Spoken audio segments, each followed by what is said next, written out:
هولا آمیگوس رفقا، حالتون چطوره؟ به کانال آرتی خیلی خوش اومدید. من آرشم به همراه تیام اومدیم تو این ویدیو داستان پیدایش جهان دوتا دو رو براتون مفصل تعریف بکنیم. قبل از هر چیزی خوشحال میشم اگه کانال ما رو سابسکرایب کنید، زنگوله بغلش رو بزنید و اگه از ویدیو خوشتون اومد حتما لایکش بکنید. بی معطلی بریم برای ویدیو.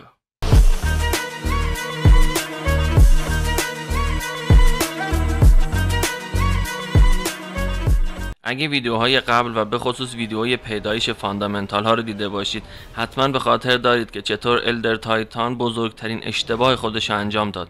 پس بیاید یه مرور کوتاه روی گذشته داستان داشته باشیم تا برسیم به موضوع اصلی. به وجود آمدن دنیای مادی که در حال حاضر پر از جنگ و کشمکش است، همش حاصل یک اشتباه بود. اشتباهی که تایتان اعظم مرتکب شد. قبل از اینکه جهان مادی به وجود بیاد، تایتان ها که از انرژی های اولیه در کائنات انرژی گرفته بودند، مشغول آزمایش و ساخت دنیاهای گوناگون بودند. بهترین و بزرگترین اونها به اسم تایتان اعظم یا همون الدر تایتان شناخته میشد. تایتان اعظم که در خودش پتانسیل هایی بیشتر از ساخت دنیاهای کوچک و ساده میدید، شروع کرد به پرورش و ساخت ذهن خودش تا جایی که بتونه حتی واقعیت رو هم تغییر بده. اما هر کجا که پای جاه طلبی وسط بیاد، بدون شک خطا و اشتباه اجتناب ناپذیره. تایتان اعظم توی مسیر جاه طلبی و آزمایشاتش باعث فروپاشی چیزی شد که هرگز قابل ترمیم نبود. از این فروپاشی و از بین رفتن وحدت 7 سرزمین دنیا به وجود اومدن که در اونها 4 رکن اساسی یا همون فاندامنتال ها به همراه انشنت ها که دارای قدرت های بنیادی جهان بودن پخش شدن. این فروپاشی اینقدر سهمگین بود که باعث فروپاشی روح خود تایتان اعظم شد که اونو مجبور کرد با جسم مادی ضعیف به درون همین 7 سرزمین به وجود اومده کشیده بشه.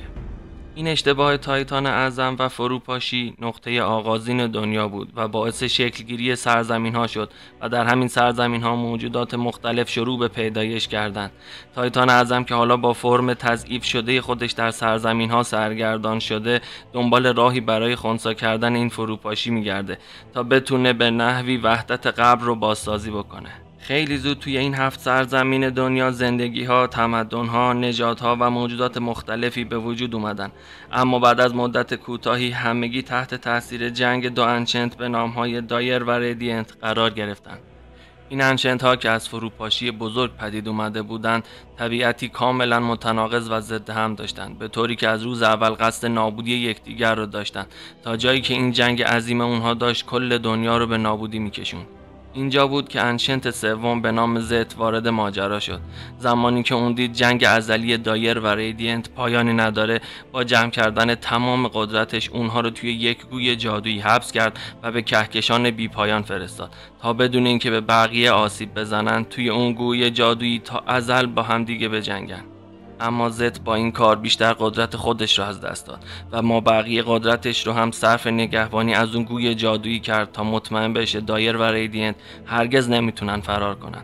بعد از گذشت سالیان زیاد که تایتان اعظم، فاندامنتال ها و بقیه تمدن ها و موجودات روی زمین به وجود اومده بودن، جنگ انشنت ها و خطری که در گوی جادویی نهفته بود به طور کامل به فراموشی سپرده شد.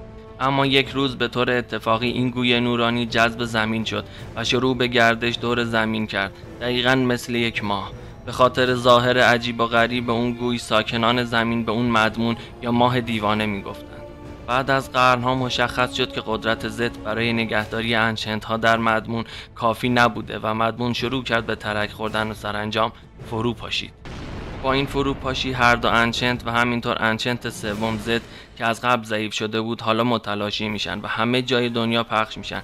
تکه هایی از دایر و ریدینت روی سیاره زمین میافتند و جنگ و کشمکش ابدی انشنت ها دوباره از سر گرفته میشه. روی زمین انشنت ها با قدرت هایی که به موجودات اطرافشون میدادن اونها رو وابسته به خودشون میکردن و از اونها به عنوان جنگجو در مبارزه بین خودشون استفاده میکردن. در این بین زد که خودش به دنبال وحدت و یکی کردن قدرت ها بود، حالا فرو پاشیده بود. اون در مأموریت زندانی کردن و محافظت از انشنت ها شکست خورده بود. اما حالا زد با استفاده از بخش‌های باقی مونده خودش به شکل مادی و فیزیکی با اسم آرک واردن روی زمین میاد تا در جنگ انشنت ها شرکت کنه. اما هدف اون از وارد شدن به این جنگ نه پیروزی دایر بود نه ریدینت. اون میخواست با نابودی هر دوی اونها به این جنگ بی پایان خاتمه بده و دوباره به وحدت و یگانگی قدرت ها برگرده. اما همونطور که گفتیم زد با تمام این اتفاقات ضعیف شده بود و خودش هم مثل دنیایی که تایتان اعظم ساخته بود متلاشی شده بود و با وجودی پراکنده به مأموریت خودش، یعنی نابودی یا زندانی کردن دوباره انشنت‌ها، ادامه میداد. به این ترتیب هر بار انشنت‌ها با انتخاب 5 هیرو به جنگ یکدیگه میرن. اما تا حالا بهش فکر کردید که این جنگ چرا پایان نداره؟ یا چرا هر بار که ما بازی میکنیم جنگ از اول شروع میشه؟ چرا هیروها شخصیت‌های مختلفی دارن؟ چرا هر بار با یک لباس و شکل خاص وارد این جنگ میشن؟ آیا قبل از تایتان اعظم موجود دیگه‌ای وجود داشته؟ تایتان اعظم توی جمله‌هاش به یک موجود دیگه به اسم آنکرییت یا نامخلوق آفریده نشده اشاره میکنه. به نظر شما اون موجود چه کسی میتونه باشه؟ جواب این سوال رو توی ویدیو بعدی بهش میرسیم و قراره یه خط داستانی جدید رو بهش بپردازیم. I will not forget this. My thanks.